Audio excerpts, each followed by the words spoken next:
nós estamos ao vivo pelo Instagram do Repórter MT, pelo YouTube do Conexão Poder. Nós estamos recebendo hoje o Ulisses Rabaneda, que é conselheiro do CNJ. Muito bem-vindo ao Conexão Poder, doutor. Muito obrigado, Márcia. Uma boa tarde a todos e eu agradeço muito o convite. Uma boa tarde também, Anderson. Boa tarde, Ulisses. Eu quero aproveitar, falar um pouco da sua posse. O senhor foi indicado pela OAB, né, ao cargo de conselheiro do CNJ, e no seu discurso o senhor reforçou o compromisso em atuar na defesa das prerrogativas da advocacia, né, as quais o senhor pontuou que não são privilégio, e sim instrumentos indispensáveis para que os cidadãos tenham assegurados o pleno acesso à justiça, né. Na sua avaliação, de alguma forma, a advocacia tem sido diminuída? Há constantemente uma tentativa de se diminuir a participação dos advogados nos julgamentos. Isso para a OAB e para nós advogados é bastante claro. Então nós temos feito um trabalho para mostrar e reafirmar, não só o judiciário, mas também a sociedade, da importância da participação da advocacia nos julgamentos. Por vezes, né, o advogado atuando e fazendo a defesa do seu cliente, ele não alcança o resultado, e o resultado aconteceria daquela mesma forma, independente se houvesse, por exemplo, uma sustentação oral. Mas nós temos situações que a sustentação oral ela é eficaz de tal maneira a fazer com que o julgamento se reverta, se observe uma determinada particularidade, se aponte uma determinada prova. Isso é muito comum, né, nas sessões de julgamento. E mais do que isso, a sensação do cliente, do jurisdicionado, que é o cliente do Poder Judiciário, de que está sendo bem defendido. É muito difícil você fazer a sociedade compreender que um julgamento vai acontecer sem que o seu advogado possa expor publicamente ao magistrado as razões do recurso. Então, estou citando um dos exemplos, que é uma das questões mais polêmicas que nós estamos tendo ultimamente, que é a possibilidade do advogado fazer sustentação oral e levar o julgamento virtual para o julgamento presencial, sempre que assim entender conveniente, independente da vontade e do deferimento do magistrado, né? Então, nós temos batalhado para demonstrar isso. Aqui em Mato Grosso, nós temos uma situação que ela é de absoluto respeito às prerrogativas dos advogados, porque a resolução, nesse ponto e nesse tema em especial, ela prevê que o advogado, requerendo a remessa do plenário virtual, que é onde não há um julgamento presencial, o julgamento é virtual, e vá ao plenário físico, esse pedido ele é obrigatoriamente atendido, né? Então essa é uma resolução que, inclusive, ela foi editada na época da presidência do desembargador Carlos Alberto, aqui na presidência do Tribunal de Justiça, que privilegia as prerrogativas da advocacia. O CNJ, há pouco tempo, editou uma resolução que vulnerou um pouco essa regra, né? Mas há poucos dias, em diálogo com o ministro Barroso, que preside o Conselho Nacional de Justiça, ele fez um apelo aos tribunais que não retrocedam nesse ponto. De modo que, através do diálogo, é sempre muito importante deixar isso claro, através do diálogo constante, né, através de construção de pontes, né, com o Poder Judiciário, e lá nós somos um instrumento exatamente disso, né, ser pontes de diálogo entre a advocacia, a sociedade e o Poder Judiciário, nós estamos conseguindo demonstrar e fazer com que algumas tentativas elas não se consolidem, especialmente na diminuição de prerrogativas importantes da advocacia, que, como disse, né, Márcia, não são privilégios, são prerrogativas do cidadão. O advogado não está lá para defender o interesse próprio. É o interesse do outro, o interesse de alguém, né, que está indo ao Poder Judiciário. Com certeza será mais efetivo, né, o advogado presencialmente podendo explanar ali. Né? Tem situações que não. Tem situações que o advogado entende que pode permanecer no virtual. Na minha atuação como advogado, por exemplo, a grande maioria eu entendo assim. Manter no virtual, porque você fez um despacho em gabinete, né? A questão ela é mais de direito e menos de fato. Quando isso acontece, né, o advogado tem que ter a sensibilidade de compreender e manter num ambiente ou outro. Mas quando ele pede a remessa, né, para o virtual, ou melhor, do virtual para o presencial, né, ainda que não tenha mudança de resultado, né, nós temos a sensação do jurisdicionado, que é o seu cliente, que está acompanhando, né, de que tudo foi feito, de que tudo foi tentado, e aí ele respeita ainda mais o resultado que foi proferido pelo tribunal. O respeito do cidadão à decisão do judiciário, ela também é muito importante, porque ele sente que justiça foi feita ainda que ele perca. Ele percebe, foi tudo feito, foi tudo tentado, mas o tribunal decidiu de uma maneira diversa. Agora, muito se discute sobre a entrada dos advogados em estabelecimentos como os presídios. Tem que botar câmera, tem que botar microfone, não pode entrar com celular. Esse tipo de ação, como é que vocês classificam isso? Olha, o advogado, principalmente hoje em tempos de processo virtual, os processos não são mais físicos. Antigamente, e vivi essa época, nós íamos à unidade prisional para conversar com o cliente com uma cópia do processo, né? E por vezes se pedia autorização para a diretoria da unidade prisional, quando isso não estava regulamentado, né, através de um normativo escrito, para que ele ficasse com a cópia do processo. E através da cópia do processo ele faz a análise, verifica quais são as provas que foram produzidas contra ele e dá ao advogado subsídio para que o advogado seja, então, o seu interlocutor perante o Poder Judiciário. Hoje isso não existe mais, hoje os processos são eletrônicos. Vem o questionamento, né? Como o advogado pode trabalhar em uma circunstância como essa? Mas, paralelamente a isso, nós também temos o problema de ingresso de celulares em unidades prisionais, né?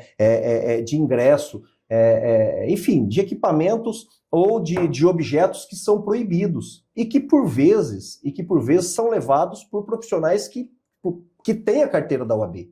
Né? E eu costumo dizer que quem faz isso não é advogado, quem faz isso é criminoso com uma carteira da OAB e a OAB precisa cumprir o seu papel cortando na própria carne. Os que levam celular. Os que levam celular, né? Os que se fazem de pombo correio. Então, o que não se pode fazer é prejudicar quem trabalha licitamente, que não está trabalhando para si, está trabalhando na distribuição de justiça, no instrumento de distribuição de justiça e levando a voz daquele cidadão para o Poder Judiciário. Dizer, por exemplo, que advogado tem que ser gravado em unidade prisional. Né? Isso é um retrocesso absurdo, porque a entrevista do cliente com o advogado, ela é uma entrevista como num confessionário. Né? Quando alguém vai, enfim, independente da sua religião, vai ao padre fazer uma confissão, né? Se tiver uma câmera, ele vai confessar? Não vai. Ele vai contar detalhes do que é preciso para sua defesa? Não vai. Né? Então, como que se resolve isso? Nós precisamos ter mecanismos em que nós não vilipendiamos as prerrogativas da advocacia, mas nós também não favorecemos organizações criminosas e a prática de crimes. Né? Eu acho que a medida eficaz no parlatório, né, o preso entra, ele é revistado, e quando ele sai, ele é revistado. Não há possibilidade do advogado, por exemplo, lhe entregar alguma coisa. O parlatório, né, com os obstáculos, né, que impeçam também a entrega de alguma coisa, entrega de celular, né, e etc., isso também contribui. Né? Aí nós temos outros problemas que também precisam ser coibidos, que não são fáceis. Advogados que funcionam, então, como pombo correio. Nós vamos filmar com crime, né? Nós vamos filmar todos os advogados entrevistando com o seu cliente. Né? Não me parece o mais adequado. Nós precisamos, sim, nos preocupar, né, com a segurança, né, impedir que crimes sejam praticados, mas sem vilipendiar prerrogativas da advocacia, que não são da advocacia, como nós já dissemos e repetimos. São instrumentos de garantias do cidadão. Porque, veja, nós sempre pensamos em pessoas presas como culpadas. Só que nós nos esquecemos que muitas vezes pessoas inocentes estão presas e elas precisam demonstrar a sua inocência através de um advogado.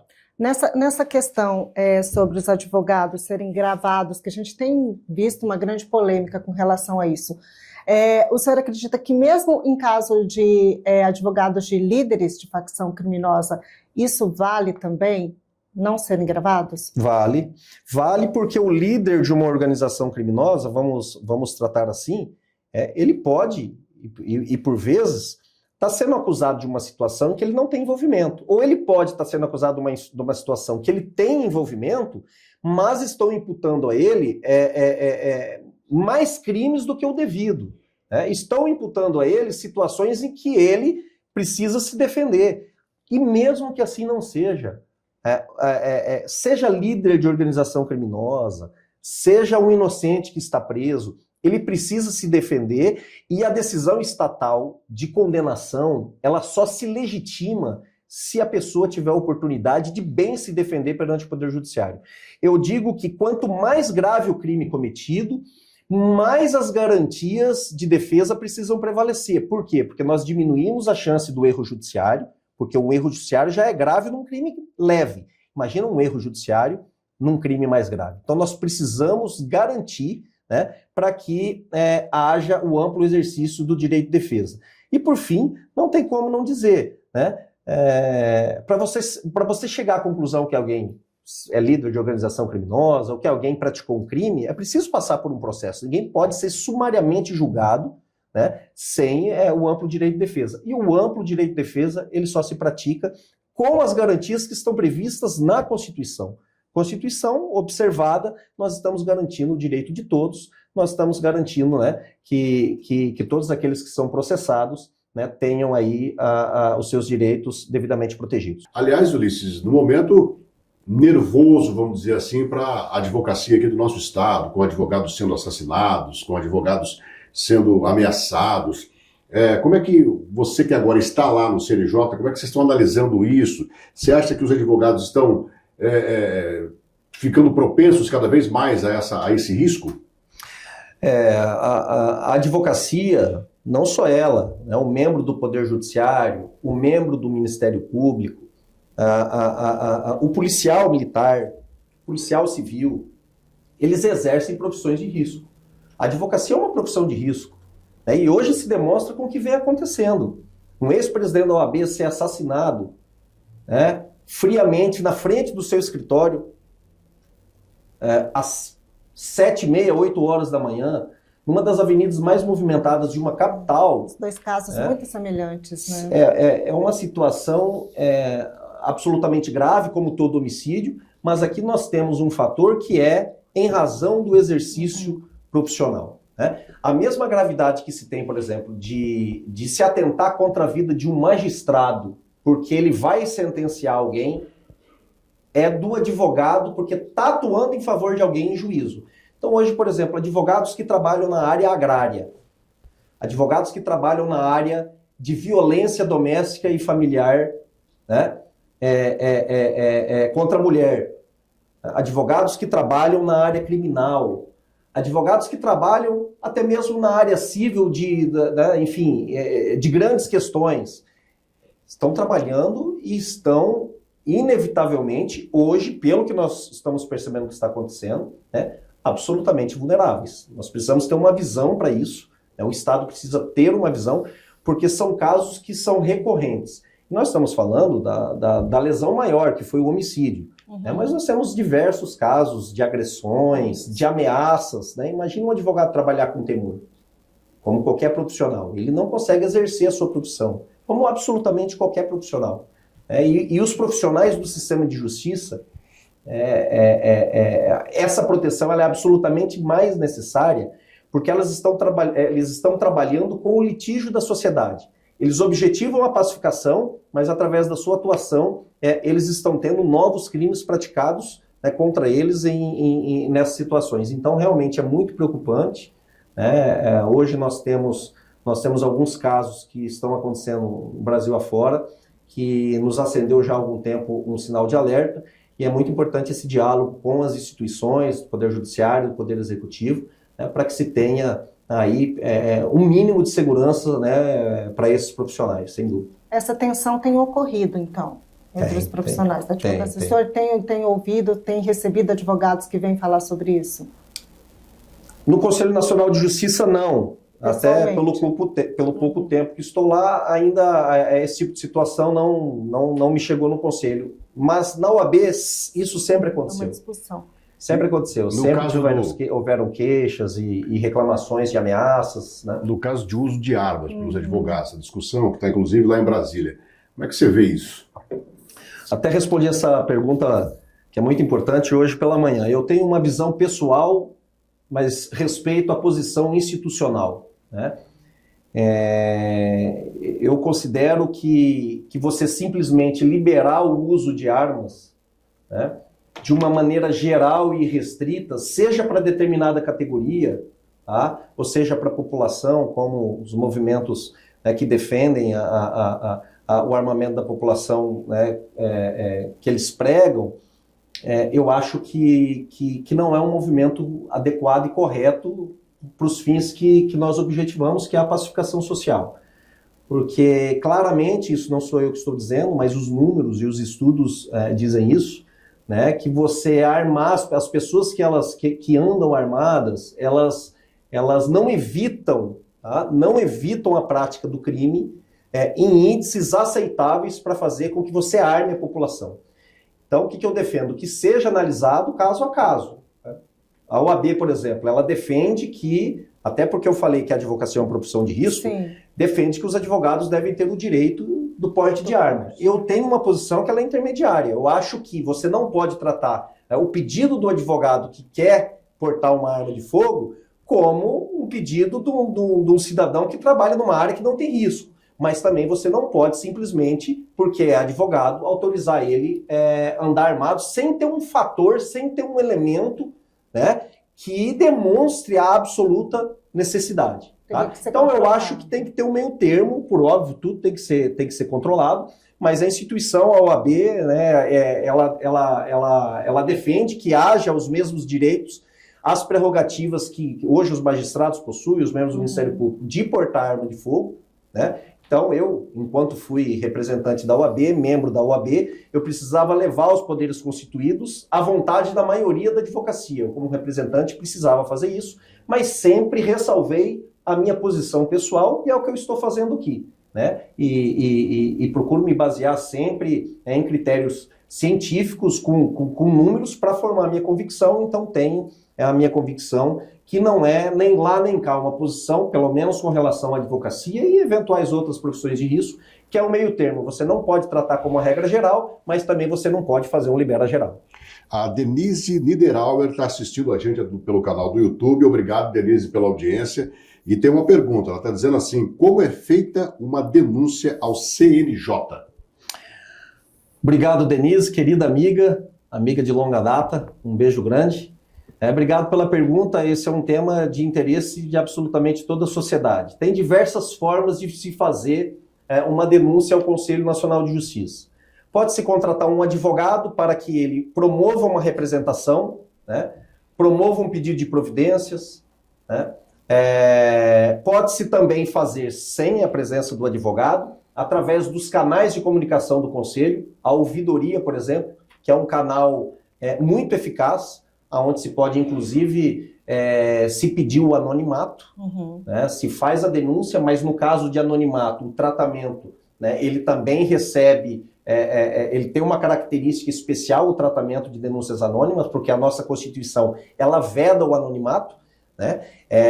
Então não é simplesmente uma denúncia anônima que vai deflagrar, né, uma investigação. É feito um apuratório prévio para ver se essa denúncia ela tem alguma consistência, para daí sim, né, se avançar, né, para uma apuração formal. Então tem a ouvidoria, que é um instrumento fantástico, né, onde se pode apontar desde a prática de um ilícito até mesmo se reclamar de uma situação que muitas vezes, ou a grande maioria delas, são resolvidas muito facilmente, através de um contato, né, por vezes é a falta apenas, né, de dialogar, e isso sendo feito, nós temos muita eficácia e se resolve mesmo ali no âmbito, né, da ouvidoria. Nós temos os canais de acolhimento do cidadão, presencialmente no próprio Conselho Nacional de Justiça, que também é uma forma, também é uma modalidade.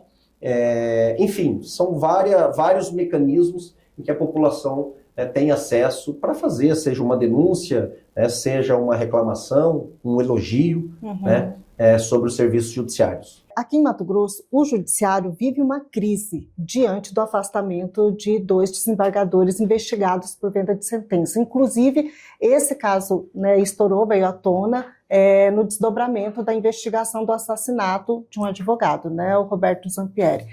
O quanto isso abala o judiciário?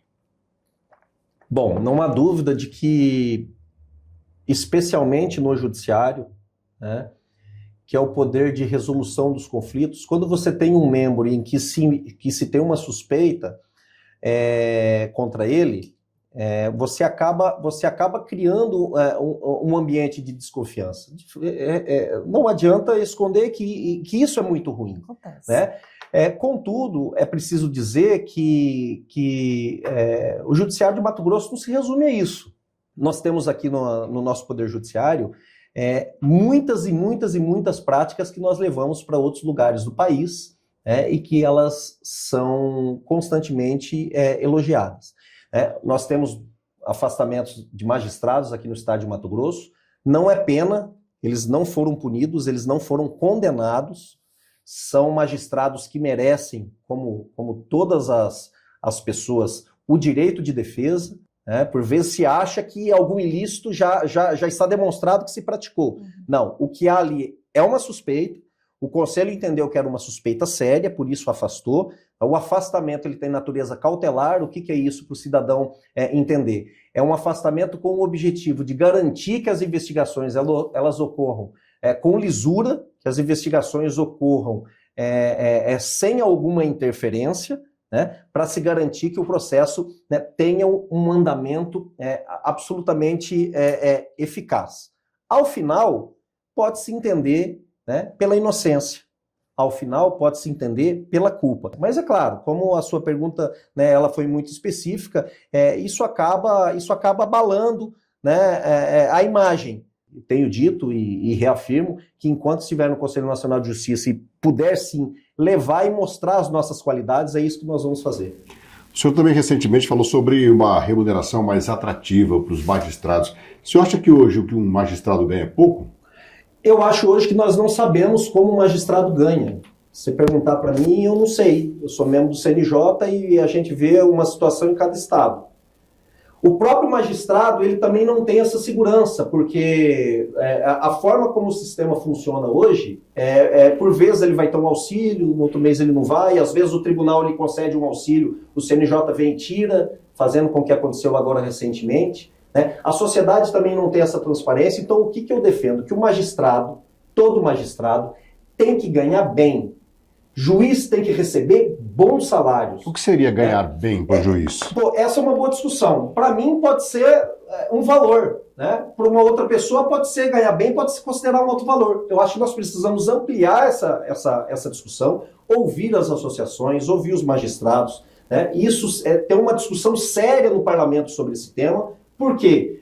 Porque hoje nós temos o magistrado que recebe um subsídio, aí ele recebe os auxílios, e quando ele se aposenta com o teto da Previdência. Um juiz, um magistrado que passa no concurso hoje, tá? Concurso difícil. Hoje para ser magistrado, você tem que passar por 2 concursos. Primeiro no ENAM, que é o Exame Nacional da Magistratura, feito pelo CNJ, e depois, só o aprovado pelo ENAM pode se inscrever no concurso perante os estados. Então, aí ele tem que passar no segundo concurso, ele vira magistrado. Vira magistrado aqui em Mato Grosso, ele vai, por exemplo, para Colniza. Né? Fica em Colniza 5, 6, 7, 8, 9, 10 anos, hoje com a entrância única, a gente sabe que mudou muito essa dinâmica. Carreira 40, 50 anos no Poder Judiciário, vira desembargador. Esse que entrou hoje, eu estou dizendo, se permanecer essa regra, ele aposenta com R$7.000. Isso é um erro, isso é uma distorção. Como é uma distorção... Você aposenta com R$7.000? R$7.000, teto da Previdência. Como é uma distorção, aquelas percepções sem uma base legal, que deixa a sociedade perplexa. Então, como funciona hoje, eu não vejo nenhuma vantagem, nem para o magistrado, né, e nem para a sociedade. Mas o magistrado hoje ele tem um piso? Ele entra na magistratura recebendo um X? Ele tem um subsídio. Ele tem um subsídio, que, na minha compreensão, é um subsídio que não remunera, se você pegar só o subsídio, não remunera a responsabilidade de um magistrado. Eu acredito que o subsídio hoje de entrada de um magistrado é R$28.000, 29 ou 30, confesso, é preciso aí, puxar. Né? Aí tem dedução de imposto de renda e etc. Tá? Não considero que seja suficiente. Tanto que hoje, tá? Se observe isso, outras carreiras estão sendo mais atrativas, com menos responsabilidade e com melhor rendimento. Tá? Ulisses, você está falando então que ganha pouco. Não, eu estou dizendo que, tá? o subsídio não é suficiente, aquela responsabilidade, e o que a sociedade precisa entender que o magistrado precisa ter de atrativo para exercer sua profissão, porque para a magistratura nós precisamos dos melhores. Não basta nós termos alguém que passa no concurso, nós precisamos dos melhores passando no concurso. Porque um magistrado bem qualificado, nós temos benefício para a advocacia, para o Ministério Público, para a sociedade, porque é distribuição de justiça. E esse subsídio, na minha compreensão, e é uma percepção absolutamente particular, não remunera o que eu estou vendo que o magistrado tem de responsabilidade. E o que veio a galope? Aí veio os acréscimos. Por quê? Porque não se atualiza com base na inflação anualmente os valores. Nossa, a magistratura já ficou mais de 10 anos sem receber a atualização da defasagem da inflação. Então aí veio o quê? Veio os auxílios. Auxílio isso, auxílio aquilo. É o auxílio livre, é o auxílio... Percebe? Então nem a sociedade sabe quanto está ganhando, tá? Nem o próprio magistrado sabe quando ele vai receber no final. Então, o que eu defendo? Que nós enfrentemos isso de maneira séria, sem populismo e sem panfletagem, porque é muito fácil ir na imprensa falar que isso, falar aquilo, sem uma discussão séria. Pegar esses números, trazer essa discussão para o Congresso Nacional, porque essa é uma questão a ser debatida no Parlamento, com a participação de todos, absolutamente todos, né, que têm interesse, né, de fazer uma magistratura fortalecida, né, e nós definirmos o quê? Um subsídio que ele seja absolutamente condizente com a responsabilidade do magistrado, acaba com esses auxílios, tá? E ele leve para a aposentadoria. Porque hoje, magistrado, ele não se aposenta porque não pode se aposentar porque o seu salário cai. Né? E isso tem um reflexo para a sociedade muito grande, as pessoas muitas vezes não veem. Você muitas vezes tem um posto de trabalho que já está desmotivado. O magistrado já quer se aposentar, né? E ele poderia se aposentar por tudo que fez e entrar uma força de trabalho nova, só que não pode. Por quê? Porque simplesmente nós temos um decréscimo, né? Por isso a importância de manter no subsídio. Né? No subsídio vai pagar o imposto de renda, como todo mundo, né? O que nos auxílios não paga. Então, é bom para todo mundo. E eu tenho certeza que a própria magistratura defende isso. Tendo conversado com os presidentes e associações, né, é exatamente isso que se pede, que se tenha algo que seja condizente com essa responsabilidade. Aí você me perguntou quanto, né? Isso é preciso ter uma ampla discussão, né? Mas juiz tem que ganhar bem, Anderson. Ele tem que ser muito bem remunerado. São esses auxílios que levam o salário para 100, 100 e poucos mil, que a gente de vez em quando, um juiz recebeu mais de 100 mil, o outro recebeu mais de 500. São esses auxílios que levam esse salário? Por vezes não. Eu digo que os auxílios elevam o subsídio, tá? Então você vai ter os auxílios, ele acrescenta, mas não vejo nesses patamares. Muitas vezes quando se vê, olha, recebeu, até teve uma notícia aqui em Mato Grosso há poucos dias, que um membro do Poder Judiciário recebeu 600 mil reais. Isso, houve até uma conversa sobre isso no Conselho Nacional de Justiça, onde se detectou que o quê? Que no portal Transparência se mostrou o período todo. Era um período, acho que de 8 meses, onde havia recepção, e parecia que era um único mês. Né? Então, quando se fala, recebeu esse mês 100 mil, recebeu 150 mil, qual que é a discussão séria para a gente debater esse tema? Mas espera aí, o que são esses 100, 150 mil? Vamos pegar essa rúbrica. Aí nós pegamos para observar, nós temos situações em que são férias não gozadas, né?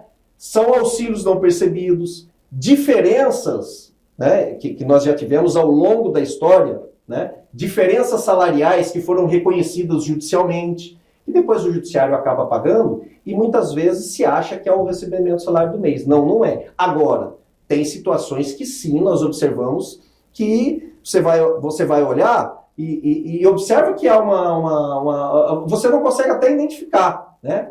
Alguns auxílios que são questionáveis. Então, enfim, a gente entra numa discussão sem saber exatamente do que a gente está palpando. É exatamente isso. Né? A gente não está dizendo aqui nem que é pouco, nem que é demais, nem que está errado. A gente está só estamos tentando entender o que ele está explicando, como é que funciona. Porque o que ele disse é importante. Às vezes você fala, o cara recebeu lá, sei lá, mais de 100 mil, mas é referente a tantos anos que ficaram para trás, ou alguma coisa nesse sentido. Então precisa ser esclarecido, que é para que as pessoas entendam como é que funciona, né? Sem dúvida nenhuma, nós não podemos, e hoje as redes sociais, além de democratizar a opinião, né, porque antigamente a gente dava opinião, era... Né, a discussão era mais tomando uma fechada, cerveja né? ali, você dava sua opinião. Hoje você diz aqui e tem condições de propagar para o mundo inteiro, né?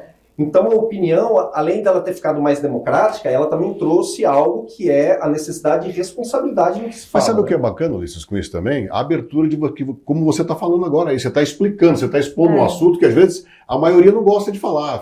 Fica com uma coisa aqui, não quero falar ali. E quando a gente vem a público, como você está fazendo aqui agora, e explica o que realmente é, eu acho que é isso que as pessoas querem, né? É muito importante, eu costumo dizer que a franqueza, né? A franqueza ela nunca vai fazer mal a ninguém, e ela não pode fazer. Porque quando você debate de maneira franca um tema, aberta, honesta, né? Olho no olho, como é e como não é, né? Não tem como dar errado. Você ouvindo todo mundo, você trazendo para o diálogo, né? Não tem como dar errado. Então, a gente vê lá, olha... Isso é muito comum, né? É muito comum a gente ver capa de jornal, desembargador ou juiz tal, só nesse mês recebeu, aí coloca lá, 200 e poucos mil reais. Mas espera aí, recebeu do quê? Percebe? É muito importante ter essa compreensão e a gente buscar os dados para daí sim fazer a crítica. A crítica ela é muito importante, só que quando ela é baseada em situações inexistentes, todo mundo pensa, por exemplo, que é o salário do mês subsídio. Não, a gente vai atrás, a gente começa a ter essa percepção. Né? Isso camufla muito o cerne da questão, o cerne da discussão, que é a questão do subsídio justo, acabar com os auxílios. É isso que eu ia perguntar. E os Né? auxílios? Se aumenta o subsídio... Não, você tem que ter um auxílios? subsídio justo, que leva para a aposentadoria, que o magistrado sabe quanto que ele ganha, o Estado sabe quanto que ele paga, a sociedade sabe quanto ela está bancando Corta o aquele, penduricário. e acaba com o penduricário. Não vai precisar de mais desses penduricários. Né? Essa é uma opinião particular que tenho, sem prejuízo, evidentemente, de se ampliar, tem que ouvir mais, né? Eu vou ter a oportunidade agora de ouvir muito sobre isso, né? Mas é preciso debater de maneira séria, de maneira honesta, de maneira franca, e não simplesmente como às vezes até estamos acostumados. Se fala aqui, mas quando vai em público fica, não, realmente é um absurdo, etc. Não, vamos enfrentar de maneira correta, de maneira direta esse tema. Se inscreva nos nossos canais, do Conexão Poder, do Repórter MT, do Instagram, no YouTube, se inscreva, ative as notificações, faça a sua pergunta, compartilhe o link, aproveite que nós estamos sendo francos aqui, como estamos falando, né? Você vê que não tem aqui aquela história de ficar maquiando nada, não. O Ulisses deu uma explicação aqui que eu tenho certeza, pelo menos eu não me lembro quando é que eu vi uma explicação sobre subsídio de magistrado como eu vi aqui hoje. Então participe aí, mande a sua pergunta, se inscreva no canal e compartilhe o nosso link. Aproveitando esse assunto sobre os auxílios, a gente teve aqui em Mato Grosso agora uma polêmica a respeito do Vale Peru, né? Foi batizado pela imprensa de Vale Peru. E aí foi obrigado a ser devolvido esse auxílio, né, esse Vale Peru. E aí houve quem defendesse e quem fosse contrário a essa devolução. O senhor acha que essa devolução deveria ocorrer? Houve um exagero ou não? A devolução deveria ocorrer porque precisava cumprir a decisão do ministro corregedor. Né? O Conselho ainda não deliberou sobre o acerto ou desacerto no pagamento desse auxílio. O que o Conselho Nacional de Justiça fez foi, também cautelarmente, né, suspender o pagamento. Quando veio a notícia que o pagamento já tinha sido feito, determinou-se então a devolução, deu-se a oportunidade do tribunal explicar ao Conselho, né, os motivos do pagamento, e o Conselho vai então ao final deliberar se esse pagamento era devido ou não. Fato é que nós já tivemos situações em que o Conselho entendeu no primeiro momento que era indevido, suspendeu e depois liberou os pagamentos. Isso já aconteceu. Já tiveram outras situações que realmente suspendeu e se confirmou que os pagamentos não eram devidos. Né? Fato é que eu até tenho conversado com alguns membros do Poder Judiciário, esse tema dos auxílios ele está muito... no dia a dia hoje da imprensa, questionamentos, né? E exatamente porque não se sabe quanto, né? E não se sabe como, então essa transparência ela é necessária. Havendo dúvida, né? Eu acho que um bom caminho é consultar o Conselho. Né? Se consulta o Conselho conselho, então, como já existem algumas regras, por exemplo, pagamento de retroativos, que é, né, a necessidade de ouvir o conselho, é uma medida de cautela que o gestor pode tomar e que eu acho interessante. A falha pode né? ter sido essa. O que eu posso dizer é que, conhecendo a então presidente, como eu conheço, de há muitos anos, né, atuando no Poder Judiciário, e a forma como se conduziu na presidência do tribunal, eu tenho absoluta certeza e tranquilidade de que determinou o pagamento entendendo que estava fazendo a coisa certa. De absoluta boa-fé, isso eu não tenho dúvida nenhuma. Tanto que ela determinou o pagamento e publicou o ato. Sim. Né? E publicou o ato antes do recesso forense que se avizinhava, né, até então. O gestor público e o magistrado, ele não é forjado a ser gestor. O magistrado é forjado a julgar processos. Mas ele chega no tribunal, é preciso que ele seja ordenador de despesa, o que normalmente ele não é. Né? Então, todo gestor, agora ainda mais um magistrado, a despeito de ter sua equipe, etc., é passível de cometer algum tipo de erro. Né? Errar não é nenhum defeito. Né? A qualidade que se tem nesse tipo de situação é corrigir o seu erro a tempo e modo e ajustar as coisas. Né? Então, na oportunidade, publicou, o Conselho entendeu por suspender, né? Então houve toda essa polêmica, porque era muito perto do Natal, então se apelidou, né, e alcunhou de auxílio peru, isso rodou muito o Brasil inteiro. Né? Era um valor considerável, né? Porque o auxílio, se não me engano, era 2, aí foi para 10, né? Então foi 8 de acréscimo. Aí vem toda essa polêmica que a gente falava agora há pouco, que não é interessante para ninguém. Né? Então, se você não tem o auxílio, mas você tem o subsídio, não tem mais essa polêmica. Um subsídio justo, um subsídio, né, que seja certo, e reafirmo aqui, e é o que eu tenho que falar, que para mim é mais importante, que se leve na integralidade para a aposentadoria. Mas você acha que nesse caso do auxílio, do final do ano, aí, o auxílio peru, foi justo ter subido esses R$8 mil? Eu não posso responder essa pergunta por duas coisas, por duas razões. Primeiro que confesso, né, não saber qual foi o fundamento para adotar o aumento. Né? E segundo, que eu posso ser chamado a deliberar isso no Conselho Nacional. Então, eu prefiro não fazer nenhum pré-julgamento, prefiro olhar realmente as explicações que foram dadas pelo tribunal, né, para decidir. Se entender que foi incorreto, né, que se glose, devolve quem tiver que devolver. Não, já mandou devolver, né? Vão devolver 8 pagamentos, né? 8 em 12 pagamentos. Os magistrados devolveram em parcela única e houve uma concessão, se não me engano, aos servidores, para fazer um pagamento aí parcelado. Né? Bom, o governador Mauro Mendes tem falado bastante sobre deixar as leis mais rígidas para se diminuir a criminalidade. Ele falou que não adianta a polícia prender e o juiz ter que soltar porque a lei determina que solte. Qual a sua posição sobre isso? Bom, veja, a lei não determina que solte ninguém. A lei determina quando prende, né? Se não tiver presente o requisito para prender, o juiz tem que soltar. Então a gente não tem lá uma regra que vai soltar nessas hipóteses, porque a regra é a liberdade. A prisão é a exceção. Né? É muito compreensível nós termos dos gestores públicos, o governador Mauro Mendes, nós estamos citando o exemplo dele, porque ele é quem tem defendido, mas da sociedade como um todo, sempre buscar o endurecimento das leis penais. Né? Nós precisamos tratar de uma maneira mais dura crimes mais graves. Nós precisamos ter penas mais duras para crimes mais graves. Mas não basta achar que isso vai resolver o problema da criminalidade. Se isso fosse resolver o problema da criminalidade, aonde tem prisão perpétua e pena de morte não teria crime. Né? Não é isso que acontece. O fator determinante para a prática ou não de um delito, e isso não sou eu que estou dizendo, isso é criminologia, né? E isso são estudos já seculares, são dois fatores. Primeiro, a diferença social. Nós temos países que eles são eminentemente pobres, a sua população, e o índice de criminalidade é baixa. E nós temos países que o poder aquisitivo ele é extremamente alto, índice de criminalidade também é baixo. Países com uma grande diferença, com um abismo, uma diferença social muito grande, o índice de criminalidade tende a ser maior. Então esse é um fator que nós podemos concluir que contribui muito para a prática do delito. Né? Mas tem um outro fator que para mim é o preponderante. Né?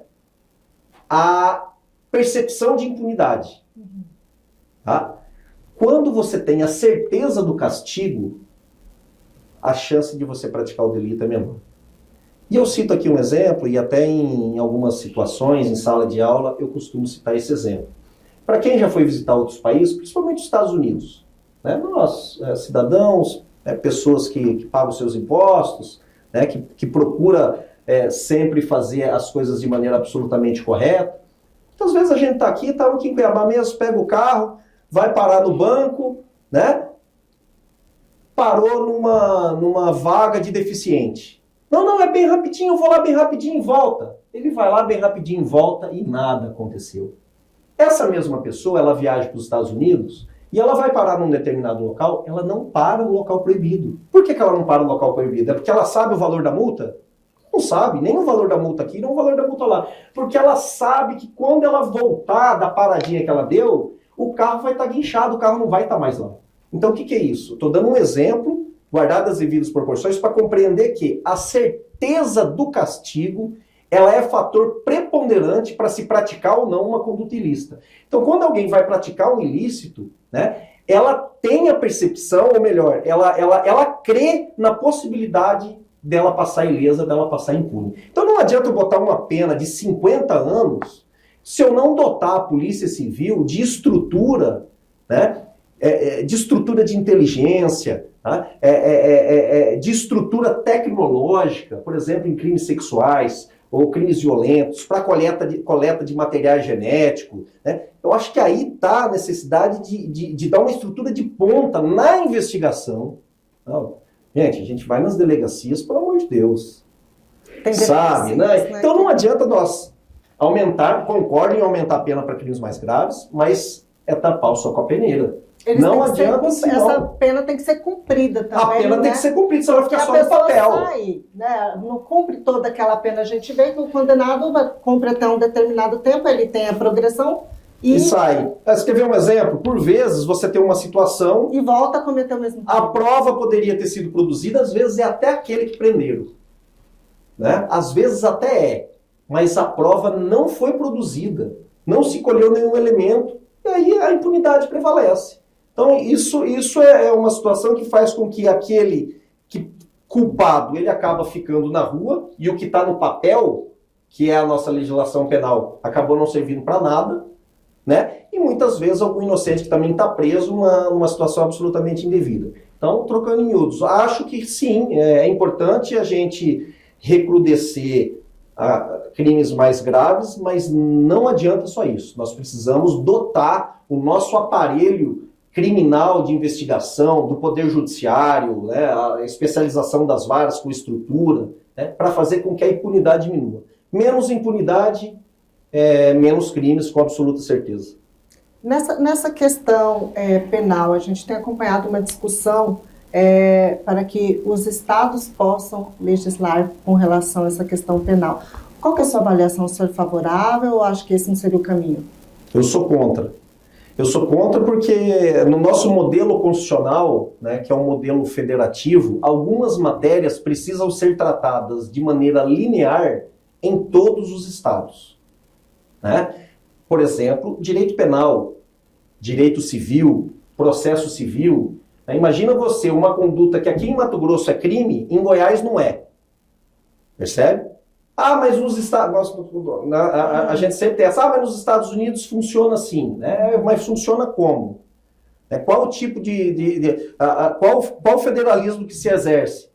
Né? É possível você ter uma conduta civil que aqui ela é considerada ilícita e no outro estado não?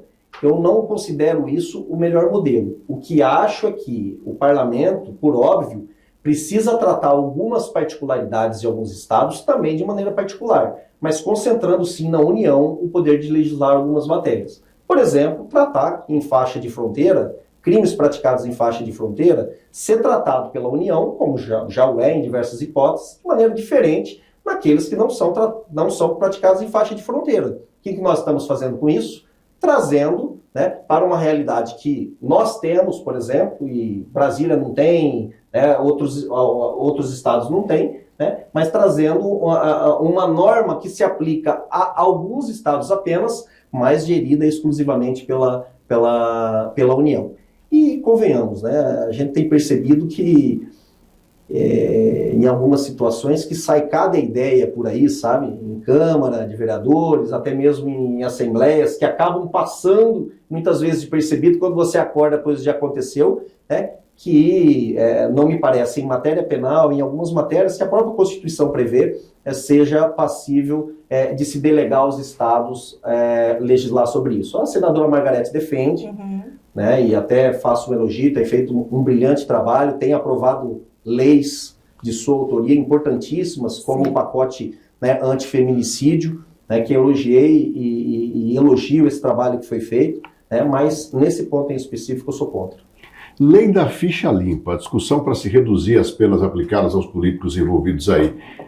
Você acha que tem que diminuir esse tempo, aumentar? Qual é a sua opinião? Antes até de responder essa pergunta, Anderson, é preciso se questionar o seguinte: o objetivo dessa discussão é favorecer alguém momentaneamente ou é uma discussão honesta, sincera, sobre a justiça das penas da lei da ficha limpa hoje? Porque se for uma discussão casuísta, sabe, a gente vai ficar mudando a lei a cada momento. Né? Então não me parece que essa discussão nesse momento é uma discussão tão autêntica, né? Sinceramente, não vejo na lei um problema sobre tempo, né? Porque quando se reconhece a prática de um ilícito, até aquela coisa, justiça eleitoral, eu tive uma grande honra de ser juiz eleitoral, né?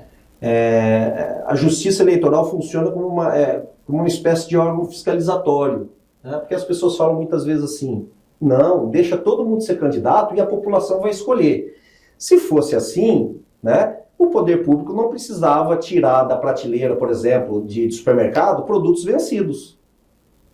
Não, deixa o produto vencido lá, se a população quiser comprar e pagar baratinho, ela compra, deixa ela escolher. Não, tem coisas que você não pode deixar para o consumidor escolher, você tem que tirar da prateleira. E a lei da ficha limpa vem para fazer isso.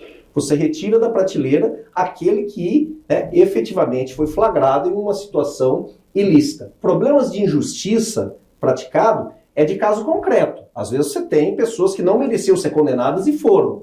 Né? O problema não vai estar no tempo, porque se a pessoa foi condenada e fez, ela precisa ser retirada dessa prateleira, que é a disputa eleitoral, para que ela não possa ser votada e, por óbvio, não venha, então, a representar a população. Então tem uma posição bastante clara que algumas discussões que por vezes vêm à tona, elas vêm por casuísmo. E discutir em casuísmo é bastante difícil. É preciso que a gente tenha uma discussão autêntica. Né? A gente, só voltando um pouquinho no tema anterior, quando os estados querem fazer as suas leis, a gente teve um caso aqui em Várzea Grande, resguardando as proporções, em que a Câmara aprovou uma lei que os secretários não podem ser secretários se não tiver nível superior. Em outros municípios podem, em Várzea Grande não pode. Essa seria uma comparação parecida com o que a gente estava conversando aqui, né? A Várzea Grande aprovou essa lei, lá a secretária tem que ter curso superior, mas Cuiabá não é assim, outro lugar não é assim. Mas veja você que tem algumas matérias que a Constituição permitiu que o legislador local deliberasse, né? Que são matérias, por exemplo, de direito administrativo. Né? A administração pública local é a Assembleia, por exemplo, através da sua Constituição, da Constituição Estadual e das diversas leis, e a administração pública local, através da lei orgânica do município, que vai regir a lei, aquela administração pública. Esses são temas que se autoriza que na localidade se delibere, porque ele não tem um impacto, que nós estávamos dizendo, do direito penal. Percebe? Você pode resolver isso de maneira local e você pode ser que em Cuiabá, para eu ser secretário, eu tenha que cumprir esses requisitos. Em Várzea Grande eu tenho que cumprir outros. Né? Isso me parece possível. Né? Agora, do ponto de vista penal, eu praticar uma conduta do lado de cada ponte, eu tenho um tratamento, do lado de lá da ponte eu tenho outro tratamento, eu acho que alguns temas que eles têm maior envergadura, a gente precisa tratar de maneira uniforme em todo o país. Aproveitando aqui, nós temos uma pergunta do André Michels. Conhece, Anderson? Conheço. André mandou aqui, estamos falando em conduta de magistrados. Um magistrado do país domina hoje todos os holofotes, até mesmo fora do país. Como o senhor avalia a postura do STF, principalmente do ministro Alexandre de Moraes?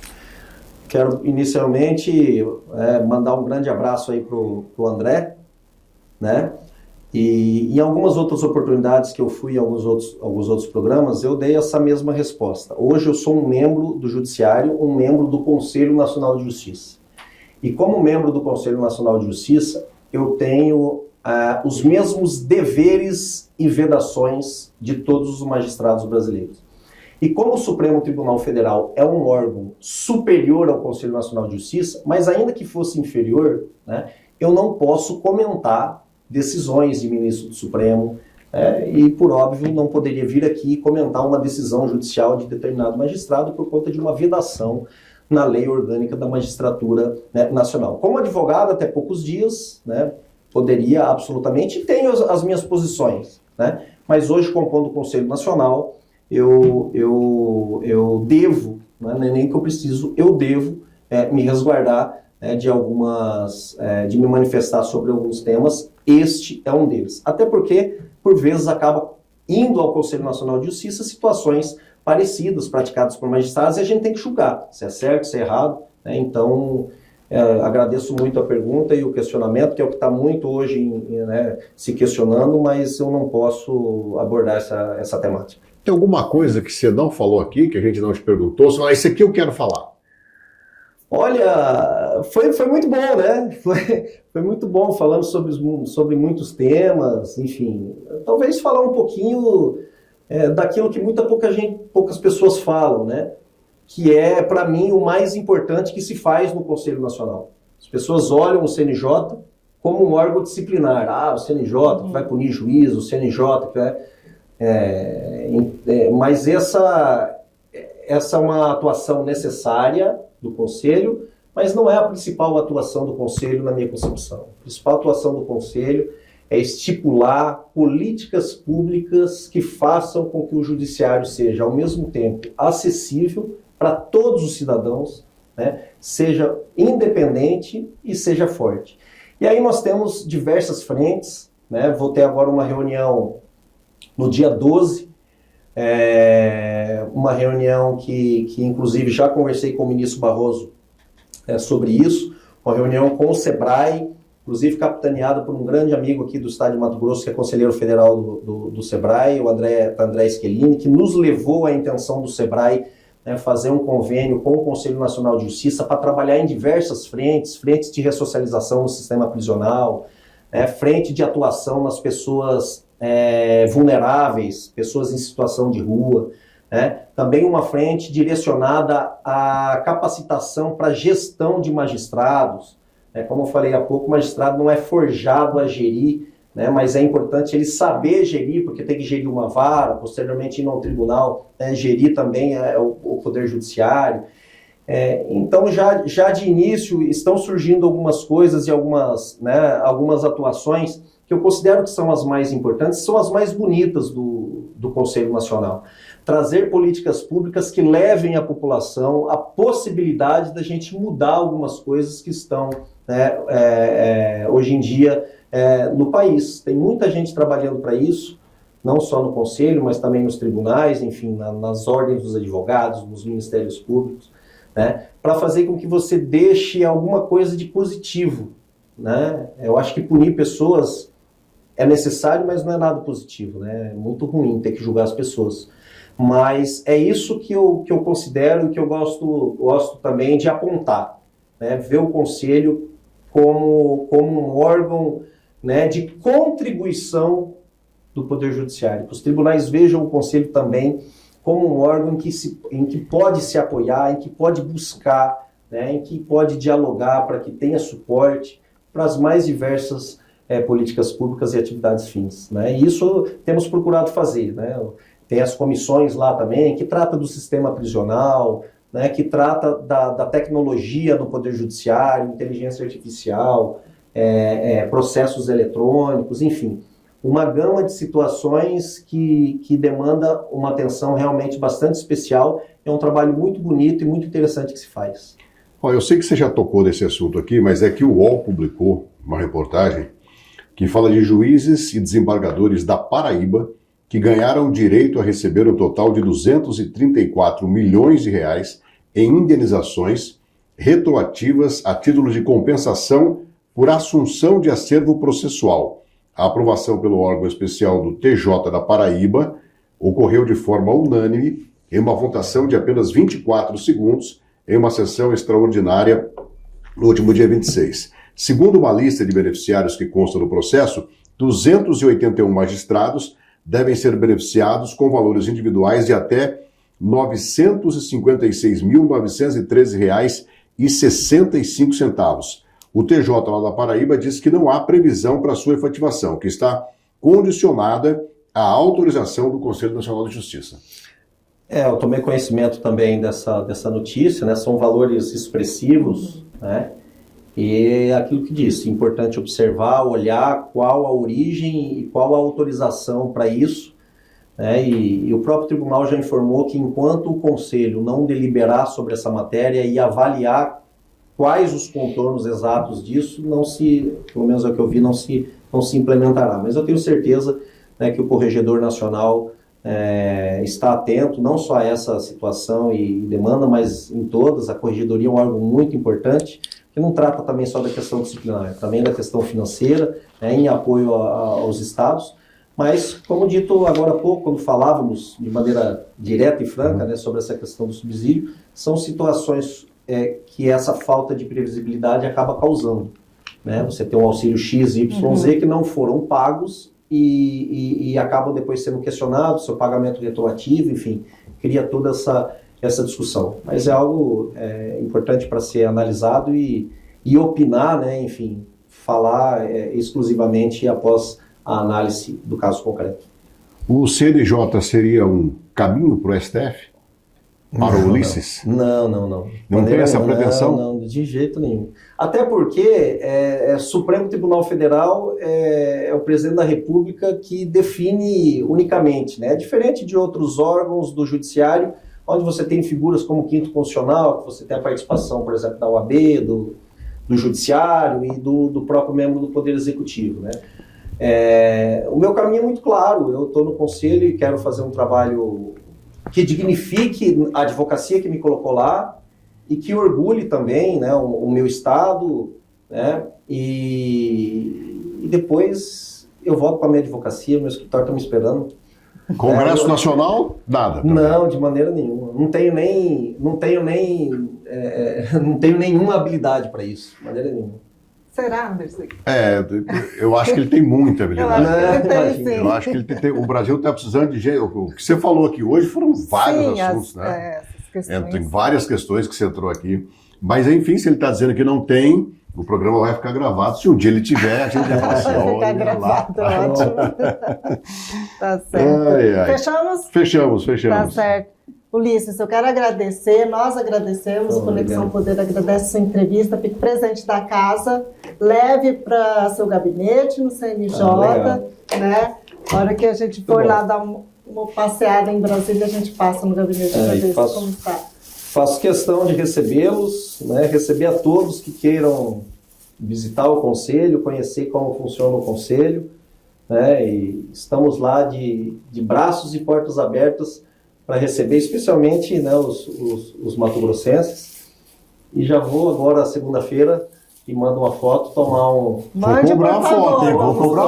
Vou tomar aqui um café aqui na xícara do Repórter MT. Conexão Poder. Tá. Obrigado. E esse é o caminho, né? Só para a gente encerrar aqui, quando ele fala de você ter acesso à justiça. Ele fez um malabarismo na agenda dele para nos atender. Foi. Coisa que, às vezes, não é tão simples assim, né? Ele fez um malabarismo, atendeu a gente por bater esse papo sensacional. Sem almoçar, nós vamos liberar o homem para almoçar. Obrigado, Obrigado, Ulisses. Ulisses. Obrigado, pessoal. Até mais. Até mais.